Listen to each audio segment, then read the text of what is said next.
ngaha turaje nyagasani turakutabye karame kuko duhamagara kuri buri munsi kugira ngo utugirire neza uduhe ihirwe ku mpuhwe zawe ku izina ry'Imana Data n'Umwana n'Umwuka Mutagatifu amen. Amahoro y'Imana nimuhumure, Imana iduhamagariye ihirwe kuri wa gatatu w'icyumweru cya 20 tariki 23 Kanama 2023. Isomo rya mu gitabo cy'abacamanza umutwe wa 9 umurongo wa 6 kugeza ku 15. Muri iyo minsi abanyacyubahiro b'isikemu n'abi betimelo bose barakorana bagisikemu munsi y'igiti cy'umushishi iruhande rw'ibuye rishinze bukingi ryari rihari, maze bimika abimeleki abumwami. Nuko bamenyesha Yotamu ibyabaye, ahera ko ajya mu mpinga y'umusozi wa Garizimu. Arangura ijwi maze arababwira ati, nimunyumve bantu b'isikemu namwe kandi Imana ibumve. Umunsi umwe ibiti byafashe inzira bijya kwimika uzabibera umwami. Bibwira igiti cy'umuzeti biti, tubera umwami. Umuzeti arasubiza uti, ndeke gutanga amavuta yanjye ahesha icyubahiro Imana n'abantu ngo ngiye kwinaniza ntegeka ibindi biti. Ibiti bibwira umutini biti, ngwino tubera umwami. Umutini arasubiza uti, ndeke gutanga uburyohe bwanjye n'imbuto zanjye nziza ngo ngiye kwinaniza ntegeka ibindi biti. Noneho ibiti bibwira umuzabibu biti, ngwino tubera umwami. Umuzabibu arasubiza uti, ndeke gutanga divayi yanjye ishimisha Imana n'abantu ngo ngiye kwinaniza ntegeka ibindi biti. Nuko ibiti byose bibwira igihuru cy'amahwa biti, ngwino tubera umwami. Ariko igihuru cy'amahwa kirabibwira kiti, niba koko munyimitse mubishaka kugira ngo mbabere umwami, nimuze mwugame mu gicucu cyanjye. Ariko niba bitabaye ibyo, umuriro uzasohoka mu gihuru cy'amahwa maze utsembe amasederi yose ya Libani. Iryo ni ijambo ry'Imana. Zaburi ya 21. Uhoraho umwami wacu anejejwe n'ububasha bwawe. Uhoraho umwami wacu anejejwe n'ububasha bwawe. Mbega ngo arishimira ubuvunyi bwawe. Wamuhaye icyo umutima wifuzaga, ntiwamwima icyo isengesho rye ryasabaga. Kuko wamusanganije imigisha n'ihirwe, maze ukamwambika ikamba rya zahabu inoze. Ubugingo yagusabaga warabumuhaye, umuha kuzaramba ubuziraherezo. Ubuvunyi bwawe bwamuhesheje ikuzo ryinshi, umwungikanyaho icyubahiro n'ishema. Wamugize ruhagamigisha iteka ryose, iruhande rwawe ahabonera ibyishimo. Uhoraho umwami wacu anejejwe n'ububasha bwawe. Nyagasani Yesu nabane namwe. Amagambo y'Ivanjili ntagatifu ko yanditswe na Matayo umutwe wa 20 umurongo wa 1 kugeza ku 16. Muri icyo gihe zabacira uyu mugani ati, ingoma y'ijuru imeze nka nyiri umurima wazindutse mu museke kugira ngo ararike abamukorera mu mizabibu. Amaze gusezerana n'abakozi idenari imwe ku munsi, abohereza mu mizabibu ye. Ngo soke nko ku isaha ya 3, abona abandi bandagaye ku kibuga. Arababwira ati, namwe nimujye mu mizabibu yanjye ndibubahe igihembo gikwiye. Maze bajyayo. Yongera gusohoka agana ku isaha ya 6 n'agana ku ya 9 abigenza kwa kundi. Yongera kugenda ku isaha ya 11, abona n'abandi bahagaze. Arababwira ati, niki gituma mwahagaze aha ngaho umunsi wose ntacyo mukora? Baramusubiza bati, nuko ntaho turaritse. Arababwira ati, namwe nimujye mu mizabibu yanjye. Bugorobye nyiri mizabibu abwira umuhingisha ati, hamagara abakozi ubahe igihembo cyabo, uhereye ku baje nyuma uheruke abaje mbere. Nuko rero abo ku isaha ya 11 baraza, maze buri muntu ahabwa idenari. Abambere baza batekereza ko bari burengerezweho, nabo ariko buri muntu ahabwa idenari imwe. Bayakira binubira nyiri umurima bati, abaje nyuma bakoze isaha imwe gusa, ubagiriye nkatwe twahanganye n'umunsi wose n'izuba. We rero asubiza umwe muri abo ati, mugenzi wanjye, ntacyo nkurenganyijeho.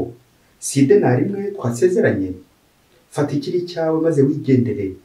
Njye nshatse guha uwaje nyuma nk'icyo nguhaye. Sinshobora se kugenza uko nshaka mu byanjye? Cyangwa se undebye nabi kuko ngize neza? Nguko uko abanyuma bazaba abambere n'abambere bakazaba abanyuma. Iyo ni Ivanjili ntagatifu. Namwe nimujye mu mizabibu yanjye ndibubahe igihembo gikwiye. Amen, amen, amen. Bakristo bavandimwe, Yesu Kristo akuzwe. Aha tugeze ni kuri buri munsi. Ufungure buri munsi ufungure buri munsi kandi ufungurire abandi buri munsi.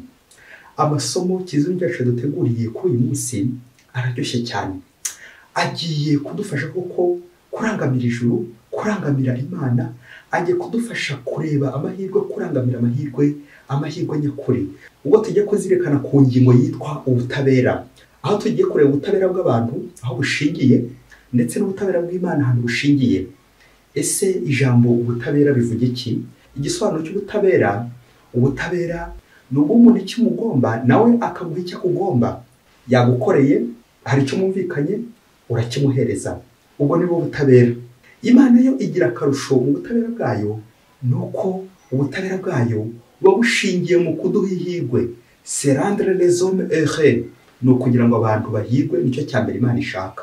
Ngiki cy'Imana iduteganyiriza igikwiye. Abantu twebwe akenshi dukunze kurangwa no gushaka ibintu igihe twakoreye abantu, twashakisha ibintu mpaka ibyo twumvikanye. Ariko turaza kureba ko Imana yo ntabwo iduha gusa ibyo twumvikanye, ahubwo inaturengerezaho ikaduha igikwiye, icyo dukeneye.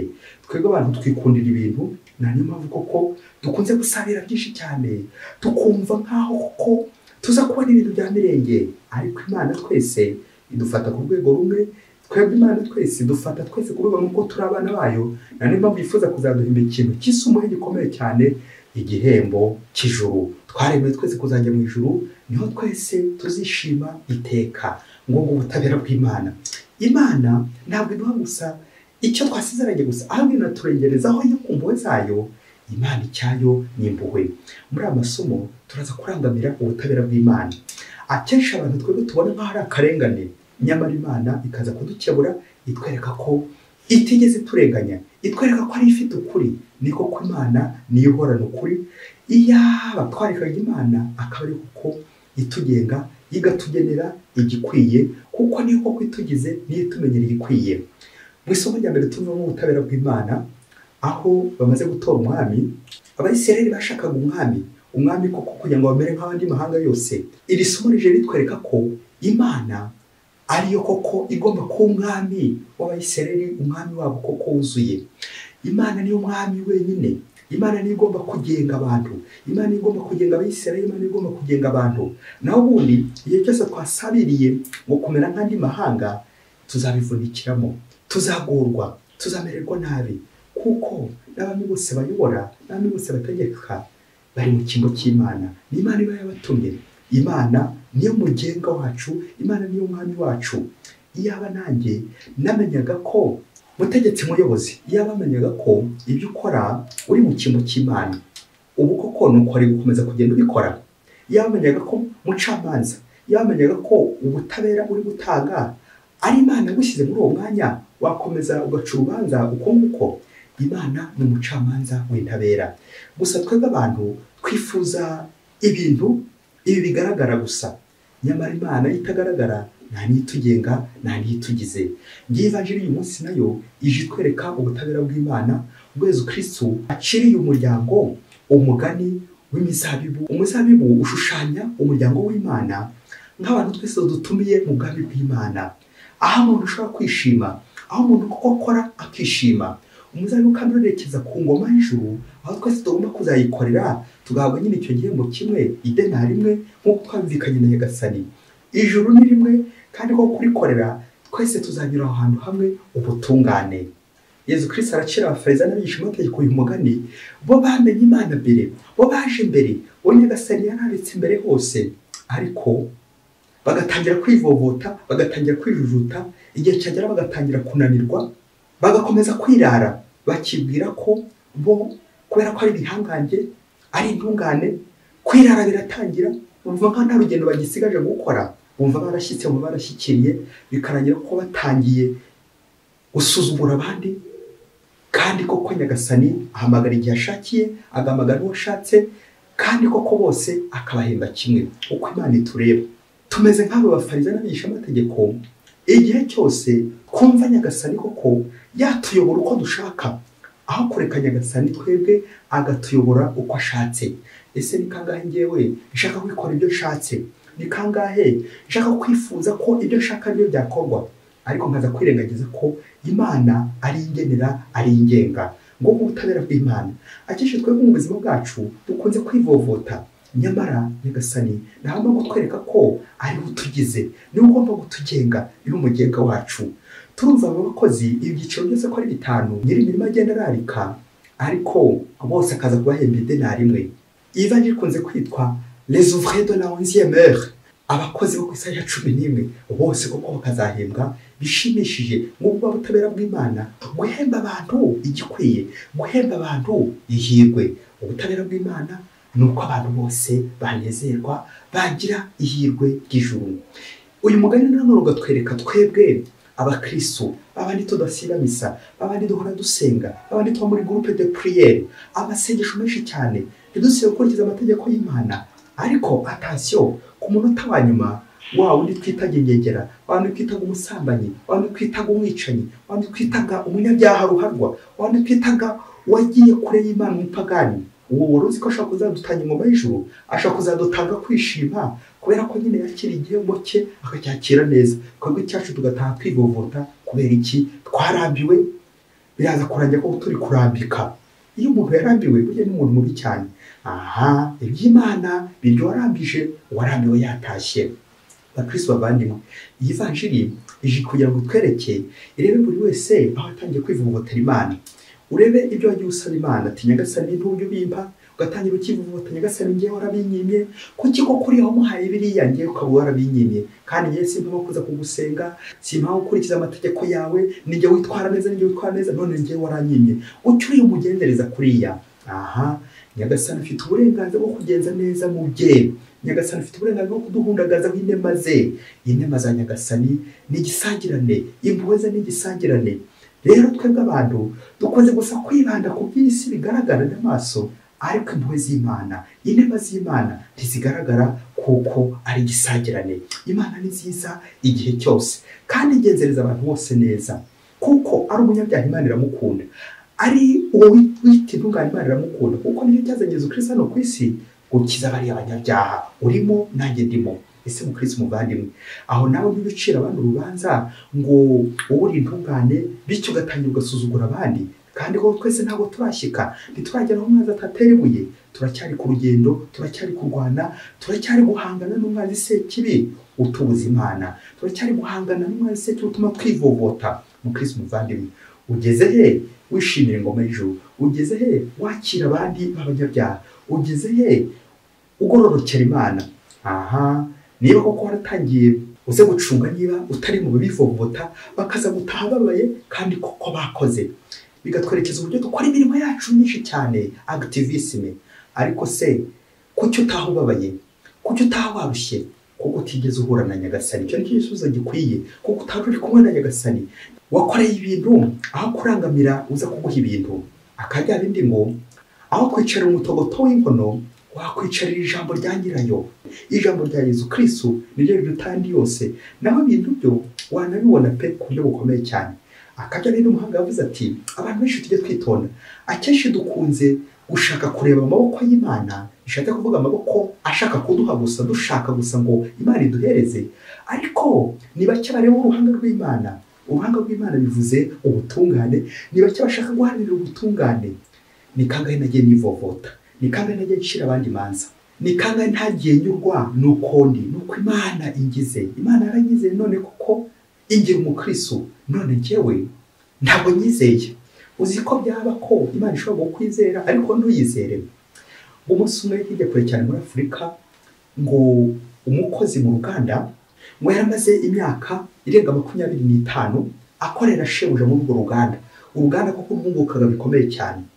Nuko rero ngo ajya mu iteraniro agaragaza akarengane ke, uburyo koko shebuja yamugenzeho bikomeye cyane, uburyo yamwimye amahirwe yo kugira ngo nawe akomeze formation, akomeze atere imbere mu mashuri, uburyo shebuja yagiye abandi amahirwe kujya kwiga, ariko n'ubundi we agakomeza kugenda amurekera mu mirimo kugira ngo akomeze kumukorera. Uburyo shebuja yamwimye amahirwe, ariko abandi akaba yarabaye amahirwe, abandi bajya muri formation za kure bakajya kwiga amashuri akomeye, ariko we koko agakomeza amukorera. Nuko rero ngo umugaragu umunsi umwe ajya mu ikoraniro abwira abandi koko ibyo shebuja yamukoreye. Nuko rero umwe amubaza ikibazo, niko ko uri gutubwira ko shobuja yakurenganyije, wigeze umwegera na rimwe umubaza impamvu yakurenganyije, ko we ataguhaye kujya kwiga?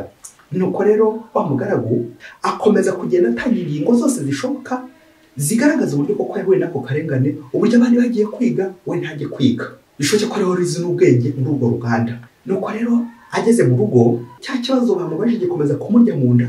Ese wigeze ujya kubaza shobuja impamvu watakoreje kujya kwiga kugira ngo ukomeze ukore uruganda rwe neza? Nuko wa mugaragu ko bikomeza kumurya mu nda.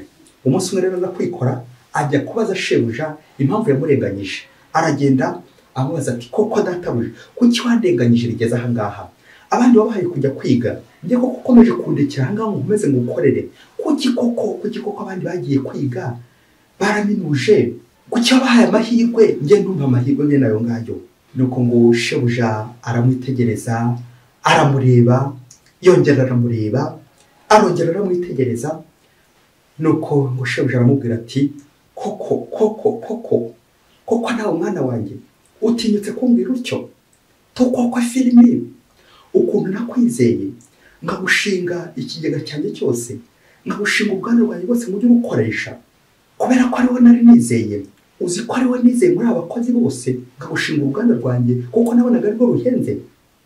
Ngaho ngiye kukwereka uburyo nari narakwizeye, none ko nkaba ngukuyeho icyizere kubera ko uvuga ko nakurenganyije. Ubundi kuko niba ushaka ko ngurenganura ukora ibyo ushaka. Ngaho reba bagenzi bawe nohereje kugira ngo bajye gukomeza formation. Reba uriya mugenzi wawe umwe nohereje akajya kwiga kaminuza, ubundi akagaruka. Uzi ko ntacyo amariye? Kuki atariwe nashinze ibi ngibi? Kuki ariwe nashinze ibi ngibi kugira ngo ufashe? Kuki uriya ntamushinze ibi ngibi? None se ntiyagiye, none akaba yarapfiriye ubusa? Ntacyo amariye? Ntuzi ko hari undi nohereje nawe akagenda akajya kwiga, akihugura, ariko akaba atarongeye kungarukira. Uwo nguwo nyine nawe nta cyizere umufitiye. Ni wowe gusa nashoboye kugirira icyizere ngo ugume mu bintu byanjye. None koko utinyutse uvuga ko nakurenganyije? Imyaka yose tumaranye 25 unkorera mu bintu byanjye, hari ikintu wigeze ubura na kimwe?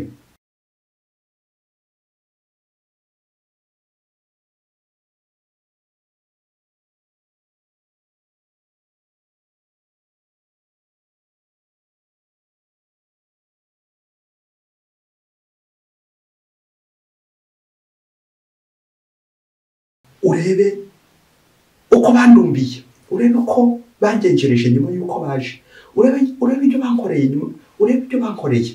Kuki rero natinyutse nkakwizera? None rero genda ushakira umwana umara igihe ko kumutoza ibi wakoraga, ubundi nawe ugende muri zo formation umenye ubwenge bwawe bukomeye cyane. Nuko wa mugaragu niba yarasabye imbabazi kuko akenye mu bikomeye, nuko wa mukozi wari chef w'urwo ruganda nyine bari barashinze ibintu byose, nuko agira ikimwaro cy'amasaha 25 uburyo koko yagiye atangaza akarengane ke. None koko akabasanze ahubwo ari uri kurenganya shebuja. Bakristo bavandimwe, Yesu Kristo akozwe. Nguko Imana iturusha amaboko. Imana ni umucamanza w'intabera. Imana ni itugenga. Imana ni izi byacu byose, izi byo dukeneye, izi amafaranga dukeneye, izi abana dukeneye, izi ababyeyi dukeneye, izi ibintu byose dukeneye, nta nigomba gutugenera ku mpuhwe zayo. Icyingenzi mu Kristo muvandimwe nuko warangamira impuhwe z'Imana, warangamira ubuvunyi bw'Imana, kuko Imana ni itumenyera igikwiye. Nguko rero uko ntagomba kujya buri gihe nivovota ati nyagasani wangenzeho. Nyagasani afite icyo yaguteguriye kandi cyiza, uko yaguteguriye nicyo cyiza. Iyaba nagumaga mu mwanya nyagasani yashyizemo, nakamerewe neza, nakabayeho neza. Nguko abantu benshi dukunze kwivovota, nguko duharanira kureba ibintu by'abandi, nkareba kuri mugenzi wanjye, uburyo mugenzi wanjye ngo ari gutera imbere, uburyo mugenzi wanjye Imana amuhaye n'ibi, nanjye nkifuza ko namera nkawe. Koko Imana yaranyizeye, none koko icyizere gitakaze. Uko abantu benshi twagiye dutakaza icyizere, tugatakaza icyizere Imana agiye tugirira. Imana yaratwizeye, idushingira ibintu bikomeye cyane. Imana yaratwizeye, yitugira abakristo. None koko ngiye gushaka kwikura mu Kristo, ngiye kwivumbura koko mu Kristo. Uko abantu benshi koko tutihangana, wakwihangana ugategereza ko yeza kwibuka kandi akugirira impuhwe, ushaka gusabira iby'abandi nyamara ibyawe byakunaniye, nguko tubayeho mwabyeyi, ushaka guhinga imirima y'abandi kandi yacu yatunaniye, yacu yaraye. Njye kwisuzuma nanjye ndebe ubuzima ndimo, ndebe aho nivovoteye Imana, ndebe ahantu hose nagira mbona ngaho Imana yandenganyije, nyamara Imana niyo ifite ukuri. Nyagasani niboneye ubwakore ufite ukuri, Imana y'umucamanza w'intabera, ubutabera bw'Imana bwuzuye impuhwe z'Imana, bwuzuye ubwiza bw'Imana, kuko Imana ni nziza igihe cyose Imana ni nziza. Uyu munsi nanjye kureba aho nagiye ntakaza icyizere muri Nyagasani, no kwemera nkagutakaza ahantu hose, kuko nageze mu byago, ibibazo, uburwayi bukomeye cyane, ibibazo byabura ibisubizo, uburwayi bwanze gukira n'ibindi byose koko biza bingerageza. Ese nashoboye kubyihanganira cyangwa nijujutiye Imana, nivovoza kwivovota ababyeyi bikatunaniza, bikaza gutuma tutageza kuri ya saha ya 11, bityo abandi bakadutanga ingoma y'ijuru, ubutabera bw'Imana bukadutambukaho, ngakomeza kugenda nivovota ngo akarengane, kandi Nyagasani afite ibyiza yangeneye. Mukristo muvandimwe, iyaba warebaga uruhanga rw'Imana aho kureba amaboko y'Imana, iyaba warebaga Imana iyo ikugenera, iyo imenye igukwiriye, wamererwa neza, wahirwa, ukabaho neza uko Imana ishaka, aho kubaho uko ushaka. Mbese Imana ibahe umugisha, Imana Data na Mwana na Roho Mutagatifu. Amen. Bagira ubusumiko na Gisinasi wa Diyosesi ya Cyangugu. Namwe nimujye mu muzabibu wanjye.